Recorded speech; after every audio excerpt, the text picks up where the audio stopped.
Hello everyone and welcome to my channel Aptitude Club. Hope all of you are doing well.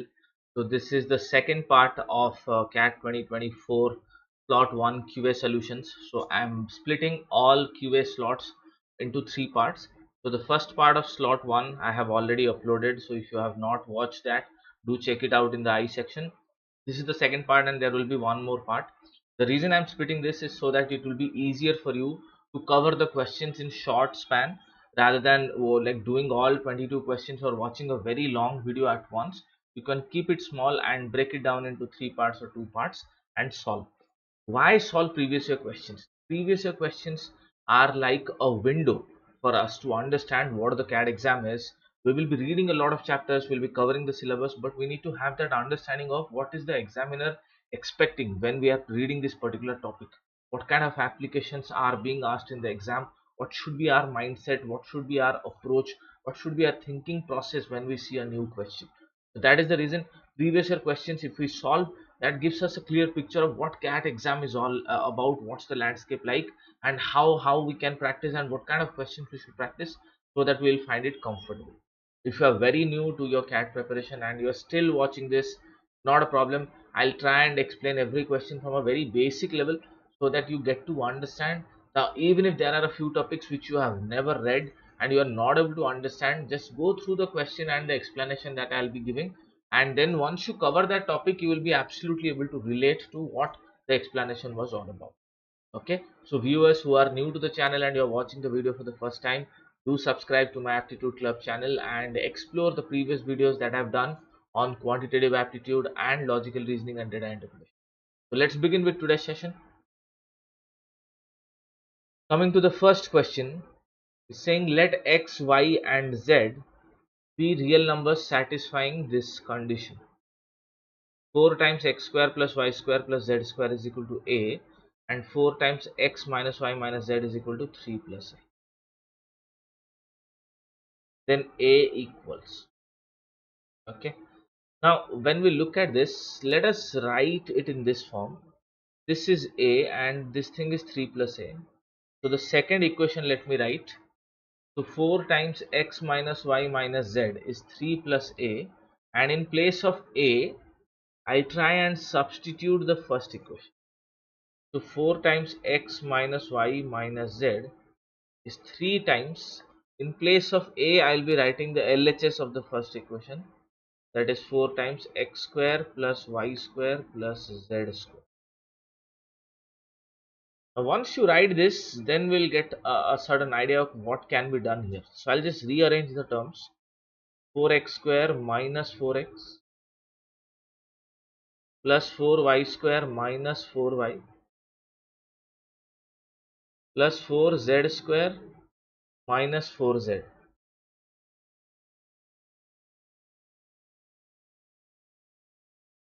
4z square minus 4z plus 3 is equal to 0. The moment you write it in this way, we will immediately understand that this is a question of factorization or completing the square. So these are some techniques. These are not topics. Okay, completing the square is like a technique which you like come across while solving a lot of questions in algebra. So if you would have solved such similar questions, when we'll come across this situation, immediately it will click in your mind. Okay, at this state, I should be able to complete the square. Now, what's the meaning of completing the square? Let us say I'll pick any one term and elaborate. Say I'll take this term only. So 4x square minus 4x if I'm writing. So there are only two terms. 4x square can be written as 2x whole square minus 2 times 2x into 1. 4x I wrote it in this way, 2 into 2x into 1. So this is like a square minus 2ab. Now to complete the square I need a b square. So b here is 1. So I need to have a 1 square. But because this 1 square is not there, there were only two terms. So if I am adding a plus 1, I'll do a minus 1 also. So plus 1 minus 1 they balance out each other. But plus 1 I'll take it together with the previous two terms so that I'll get a complete square, a square minus 2ab plus b square. this becomes a minus b whole square and a minus 1. Or in other words, this thing becomes 2x minus 1 whole square and I'll have a minus. 4x square minus 4x will become 2x minus 1 whole square minus 1. So this thing is called as completing the square. Now if I try and do it for all three brackets, let's see how the result will look like. So let's write it in this slide. So I have 4x square minus 4x, and then I have 4y square minus 4y, and then I have 4z square minus 4z plus 3 is equal to 0. So I'll factorize each of the terms and complete the square. 2x square minus 2 into 2x into 1. So I'll add a 1 square and I'll subtract a 1. Similarly, 4y square is 2y whole square minus 4y is 2 into 2y into 1 plus 1 square. But because I added a 1 square, once again I'll subtract a 1. And similarly, 2z square minus 2 into 2z into 1 plus 1 square, and I'll subtract a minus 1. And then plus 3 last ko hua tha. I'll write this. This is equal to 0. So now minus 1, minus 1, minus 1, minus 3 plus 3 gets cancelled out. And I have 2x minus 1 whole square plus 2y minus 1 whole square plus 2z minus 1 whole square. This is equal to 0. So I'm getting sum of 3 squares is 0, and a square number can never be negative. So if sum of 3 squares is 0, that means individually all of the squares will be 0. Because let's say I'm taking two numbers जिनका sum is 0. Suppose 2, तो उसका एक negative चाहिए minus 2. 2 plus minus 2 is 0. But if none of them can be negative, कोई भी number negative हो ही नहीं सकता. दो positive number का sum तो 0 हो ही नहीं सकता. That means individually all the terms are 0. So 2x minus 1 has to be 0, 2y minus 1 has to be 0, and 2z minus 1 has to be 0. This gives us x is equal to y is equal to z. Each of them is 1 by 2. So if that is the case, what is the question asking us? Then what is the value of a? So a is 4 times x square plus y square plus z square. So if we calculate a now, a is 4 times x square plus y square plus z square. So 4 times x square is 1 by 4, y square is again 1 by 4, and z square is also 1 by 4. So 4 times 3 by 4, 4 gets cancelled out and I get 3. That is our answer.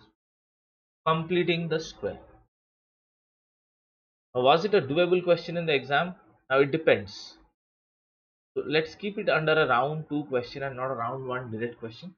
But because you have to know the workaround of this particular, like completing the square technique. If you are familiar with this, you may be able to solve it in round 1 also. Round 2, I'm keeping this so that it addresses all the audience. Okay, round 1, round 2, if you are wondering what is round 1 and round 2, so when we'll be giving the test in the actual CAT exam, round 1 are the questions you solve immediately, and you know you can solve and address those questions in 1 minute or 1.5 minutes max. Round 2 is the questions you think you like may take some more time. You know how to solve, or you feel confident, but you are not sure that whether it is going to be solved in 1 minute or not. It might take you a longer time. So you keep it as round 2. Once the round 1 questions are done, the round 2 questions you would have marked for review, and you will come back and again solve those questions. That is round 2. Okay, let's come to this one. The sum of all 4-digit numbers can be formed with distinct non-zero digits a, b, c, and d, with each digit appearing exactly once in every number, is this much. The moment you read this question, if you are familiar with permutation, you will understand this is a direct formula based question. You should have read permutation. It's a direct formula based question. The sum of all 4-digit numbers, the formula is given as the sum is n minus 1 factorial into sum of digits into 10 to the power n minus 1 by 9. The direct formula to calculate this. This formula can also be derived geometric progression का sum use करके. I'll derive it in some other video. For purely this particular video, we'll use the formula directly, where n is the number of non-zero digits.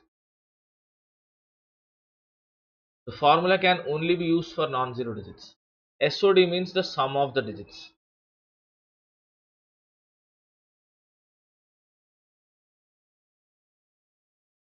So I have A, B, C, D. So for us, n is equal to 3. Okay.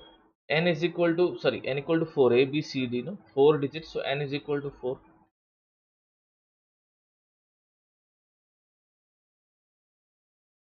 So if I use the formula here, so 4 minus 1 factorial into sum of the digits A plus B plus C plus D into 10 to the power n in our case is 4, 10 to the power 4 minus 1 by 9. This is given as 153310 plus n. Now understand this n and n are different. So let me make it as capital N, so controversy खत्म हो जाएगा. क्योंकि question में भी n को as a variable use कर लिया है, तो let's take it as capital N, नहीं तो कंफ्यूजन होगा. 10 to the power n minus 1, where n is the number of digits.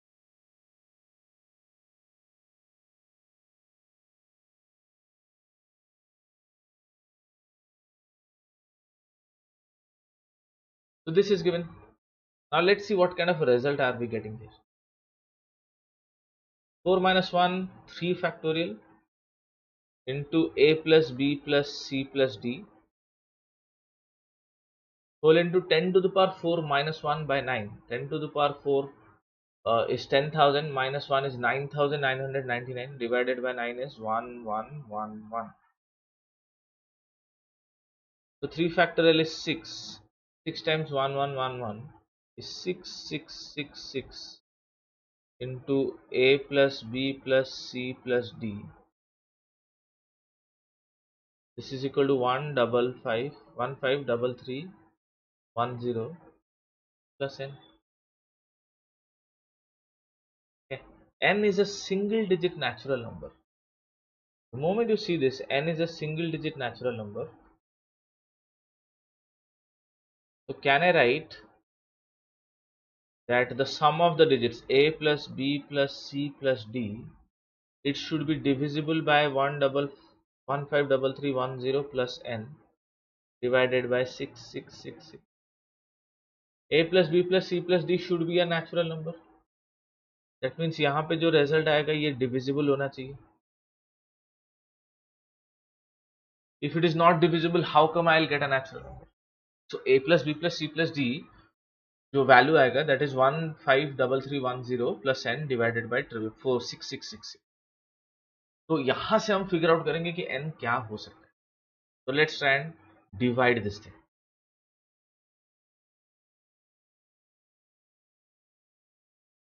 So 153310 plus n and यहाँ पे 6666. So first of all, when you divide 6666 and यहाँ पे 153310, so how do I divide this? ये तो पूरा number पता नहीं है. So multiply a certain number. Suppose 15 is 6666 में 6666 को सोचो it's around 6000 and this is around 1,50,000 के आसपास. तो 6000 को 1,50,000 के आसपास लेने के लिए I'll have to multiply something around 25. 6000 into 25 will be 1,50,000. So let's say I multiply 25. देखते हैं कितना result है. So 25 into 6 is 150, carry 15. 25 into 6 150 plus 15 165, carry 16. 25 into 6 150 plus 16 166, carry 16. 25 into 6 150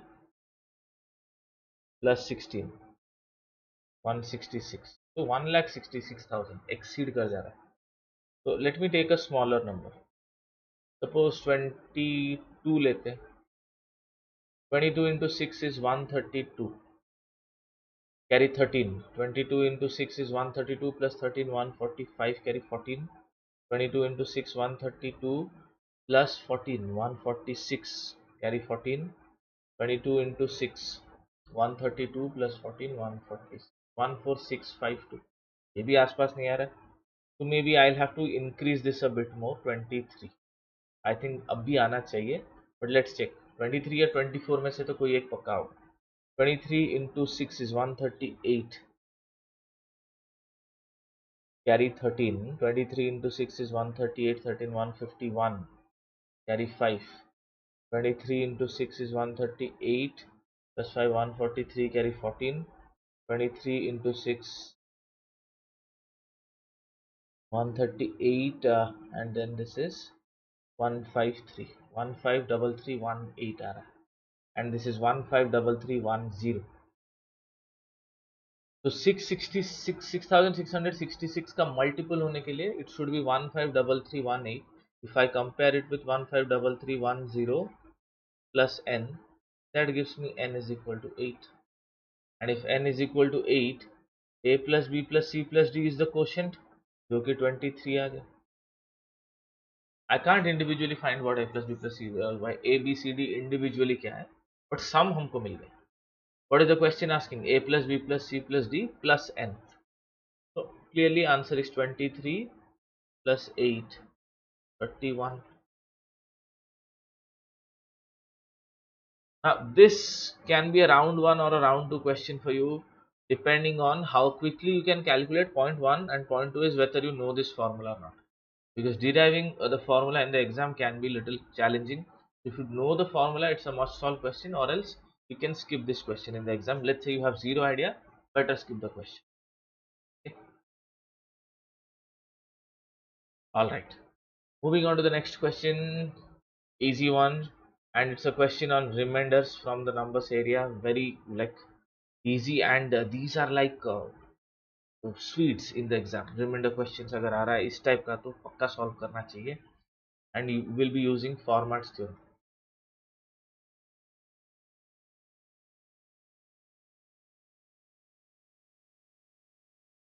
Formats theorem, if you don't know, you can go to the playlist section in my channel, and I have a remainders playlist where all theorems of remainders are covered. You can check Fermat's little theorem, very interesting and very easy also. So the theorem says a to the power p minus 1 when divided by p, any natural number to the power p minus 1 when divided by p, the remainder is 1. So if where p is a prime number, this is important, where p is a prime number. So let me solve it in two ways. Method 1. So 10 to the power 100 divided by 7 here. So I'll write it as 10 to the power 6 to the power 16 into 10 to the power 4 divided by 7. Now 10 to the power 6 divided by 7, remainder is 1. So 10 to the power 6 to the power 16 में भी remainder 1. तो ये total component में remainder 1 आ जाएगा. I'm only left with 10 to the power 4 divided by 7. This I can split as 10 square into 10 square divided by 7. 10 square is 100. 100 divided by 7, remainder is 2. Again remainder is 2. So remainder of a product is product of remainders. So 2 into 2, answer अपना आ जाएगा. You can solve it in this way. Okay. This is one way. Method 1. This. There is another way to solve this. That is method 2. 10 to the power 100 divided by 7. Okay, 10 to the power 100. 10 to the power 2 is 2 zeros. 10 to the power 3 is 3 zeros. 10 to the power 100 is 100 zeros. So I'll write it as 10 to the power 3 to the power 33 into 10 divided by this. So it is 1000 to the power 33 into 10 divided by 7. Why did I take this number? 1000 when you divide it by 7, the remainder will be minus 1, because 1001 is divisible by 7. So minus 1 to the power 33 आ जाएगा ये. and 10 divided by 7 तो remainder 3 है. So overall I get remainder is minus 3. Minus 3 is the negative remainder. How do you make it positive? Now you add the divisor. So minus 3 plus 7, I'll again get 4. Now this is without any theorem. No theorem application, just simple understanding of the concept of remainders. Now, those of you who have not read remainders or you are watching the video right now and you have not covered numbers topic, this might look a little intimidating to you. ये क्या हो रहा है, ऐसे कैसे solve हो रहा है? But once you understand the dynamics of remainders, this will be very easy for you to solve. Direct and very basic question, and this was a throwaway question in the exam, must solve. But a lot of people did not solve this because assuming कि number से ज़्यादा question नहीं आएगा, बहुत लोग ये reminders का topic छोड़ दिए थे.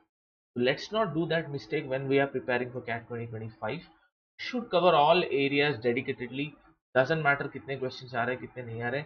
Our first step should always be to learn all concepts as much as possible and think of like in a winner mindset. What if a question comes from this area? I should be able to solve. Okay, थोड़ा extra पढ़ना कभी गलत बात नहीं होता. Once we have covered all topics, then we can prioritize. Okay, this area more questions are being asked from, so I'll solve more quality questions and difficult questions from this particular area. That is fine, but totally not reading an area, that is something which proves as a wrong strategy almost always. Okay, so let's not skip any topic. All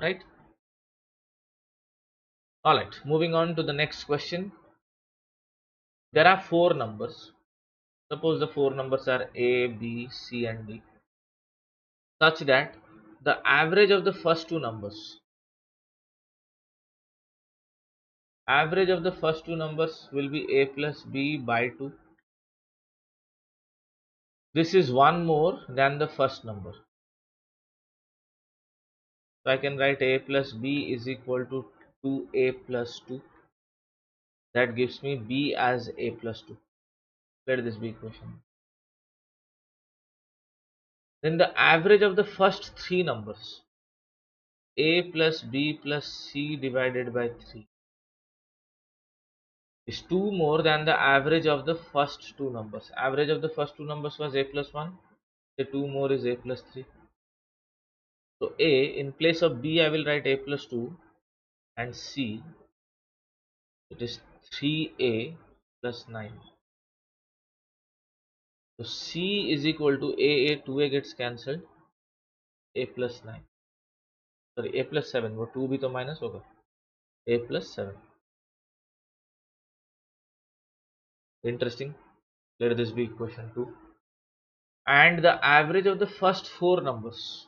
First four numbers का average will be written as A plus B plus C plus D divided by 4.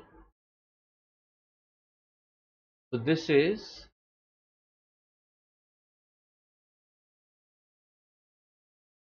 average of the first three numbers is 2 more than the average of the first two numbers. So A plus 1 plus 2 is A plus 3. Average of the first four numbers is 3 more than the average of the first three numbers. First three numbers का average is A plus 3. So 3 more, so A plus 6. So A is A. In place of B, I will write A plus 2. In place of C, I will write A plus 7. And then D. This is like 4A plus 24. So A and A, 3A will be subtracted. So 4A minus 3A is A, and 2 plus 7 is 9. 24 minus 9 will be 50. This is equal to 3. तो जो A, B, C, D number था, मेरे को पहले एक number आया A, then I have A plus 2, then I have A plus 7, and then I have A plus 15. These are my four numbers. Then the difference between the largest and the smallest number is the largest number minus the smallest number. A plus 15 minus A. This is equal to 15. Pretty direct question and a must solve question in the exam. Okay, this is from the topic average, but very easy to solve. You just take a sentence पढ़ते जाना and conclude करते जाना. Easily we will arrive at our answer. So round one question, this is for sure. Alright, let's look at this one. Question number 12. An amount of rupees 10,000. This is the principal. It is deposited in bank A for a certain number of years at a simple interest of 5% per annum. Okay. So principal, if it is 10,000 rupees, rate of interest is 5% per annum. Let us say time period is T years. Okay, this is for bank A. So what will be the amount? Amount is the principal plus the interest accrued. 5% per 10,000. 10,000 ka 5% is 500. So I get 500 per year. So if I have kept my money for T years, so total interest accrued will be 500 T, because it is simple interest. Every year I'll be getting the same interest. So 500, 500, 500. For T years it is 500 T. So this is my amount. Now what do we do with this amount? Now on maturity, total amount received, which is 10,000 plus 500 T, this is deposited in bank B for another 5 years at simple interest of 6% per annum. So bank B, the principal will be 10,000 plus 500 T. Rate of interest is 6% per annum and the time period is 5 years. So the overall return is 30%. ERR, if I take effective rate of return, 30% return I am getting in bank B. 6% per year, तो 5 years में 6 into 5 30% return आ रहा है. So what is the interest that I get?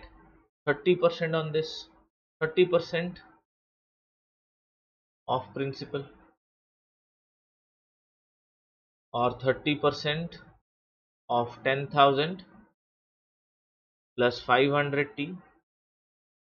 30% of 10,000 is 3,000. 30% of 500 T is 150 T. So this is the interest that you get. So now I can calculate the amount also. Now if the interest received from bank A, what is the interest received from bank A? It was 500 T, and bank B 3000 plus 150 T. If these interests are in the ratio 10 is to 13. So that means, as per the question, 500 T divided by 3000 plus 150 T. This is 10 is to 13 as per the question. So let's solve this. 13 into 5, 6500 T is 30,000 plus 1500 T, or I get 5,000 T is equal to 30,000.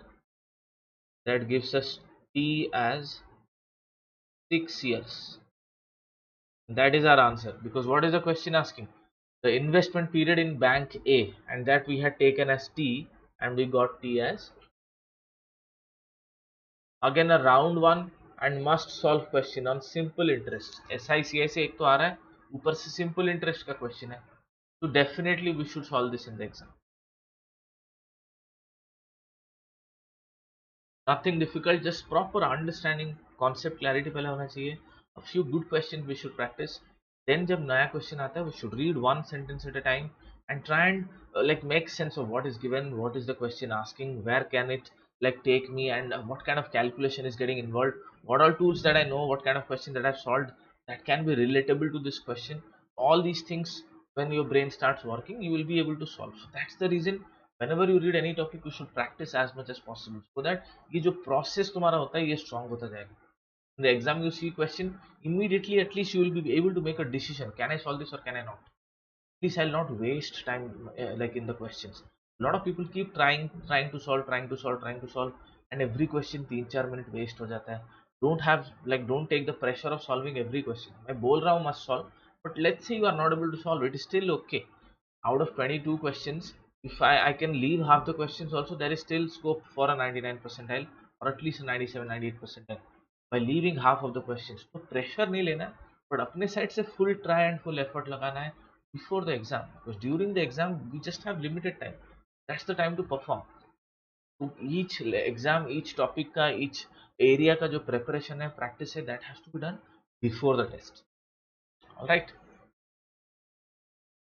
चलो let's see question number 13.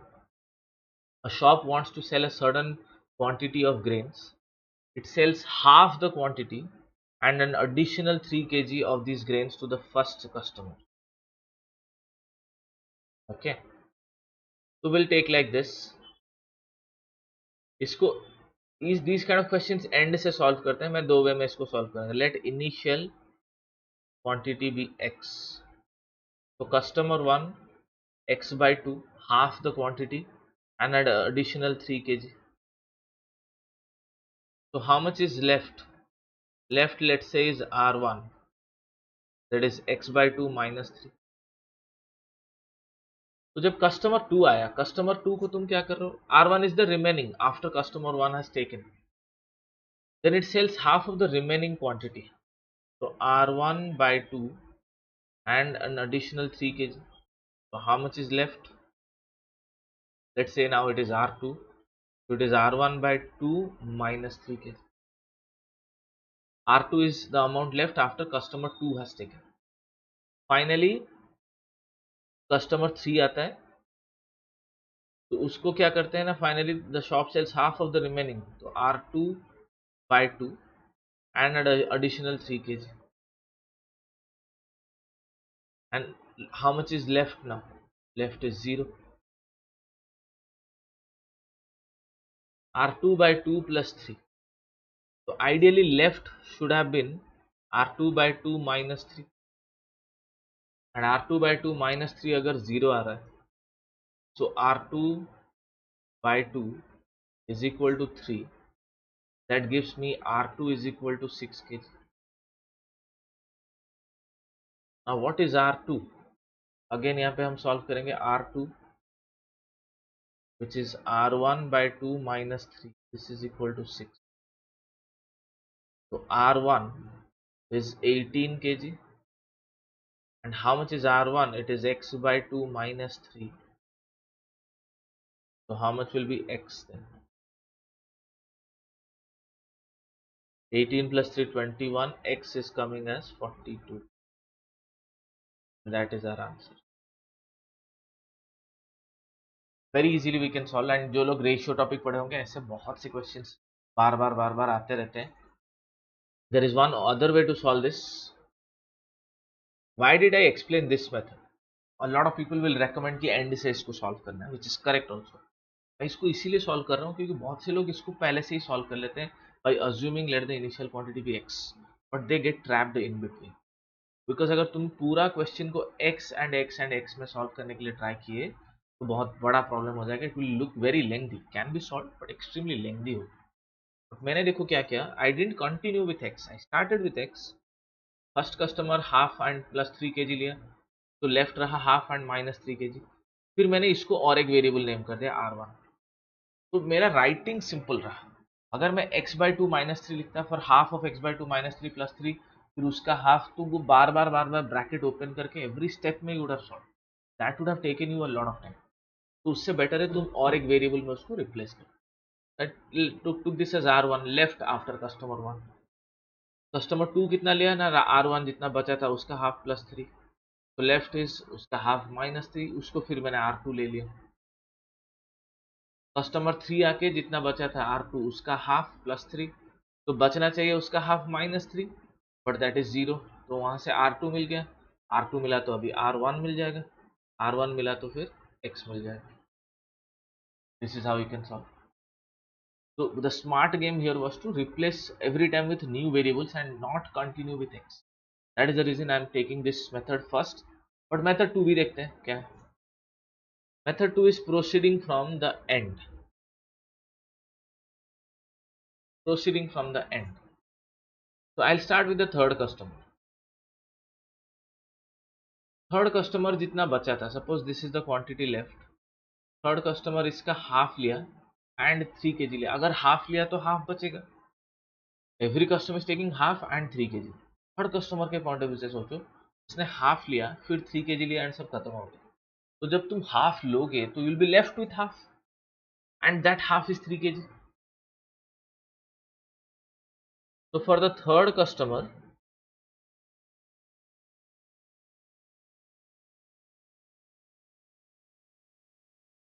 half of remaining plus 3 kg.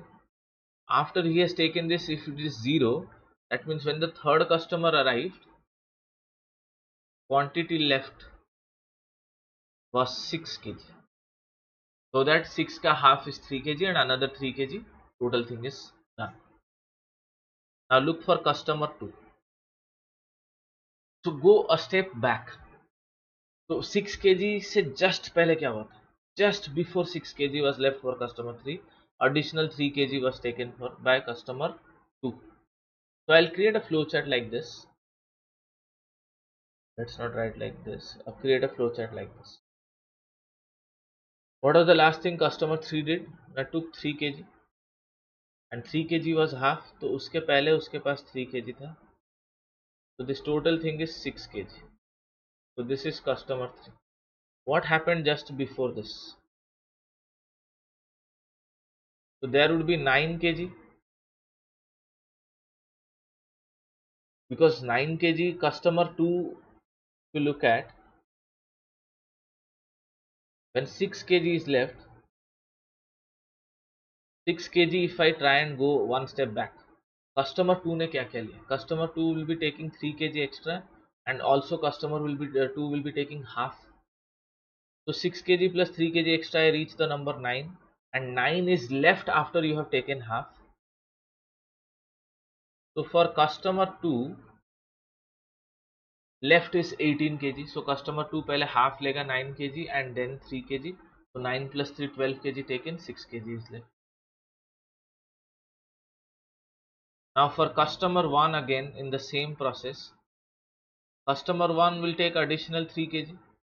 So 21 kg के बाद additional 3 kg लोगे तो 18 kg पे रहेगा, and 21 is after you have taken half, so 42. So this is where customer 1 started. So customer 1 42 का half is 21 and another 3 24 kg, so 18 is left. Customer 2 9 plus 3 12 kg, 6 kg is left. Customer 3 half 3 and another 3, so 0. This is typically reverse process.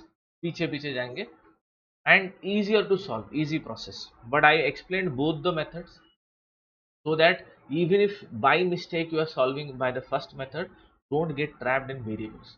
Immediately switch to the next variable, and this is an art. Problem solving इसको करेंगे. Like when I solved, I was trapped in this process a lot of times. Then only it struck me, okay, I should not do this mistake. I should replace it with variables so that it becomes convenient and easy to compute. Alright. So if you are getting trapped right now, it is okay. करते करते उसको धीरे धीरे we will learn.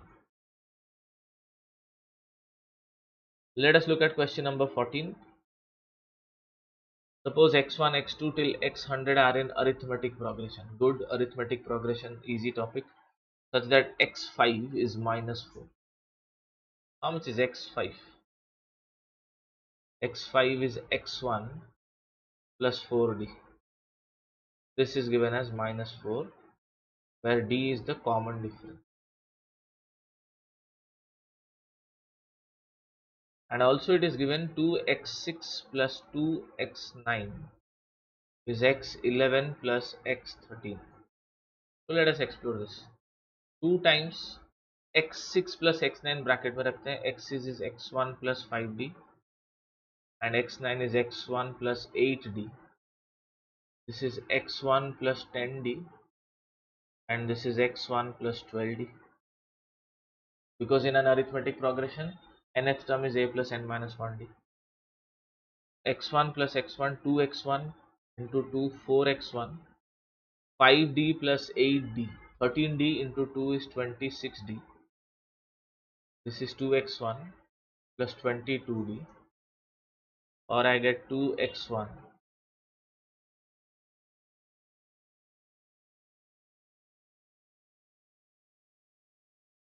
2x1 is equal to minus 4d,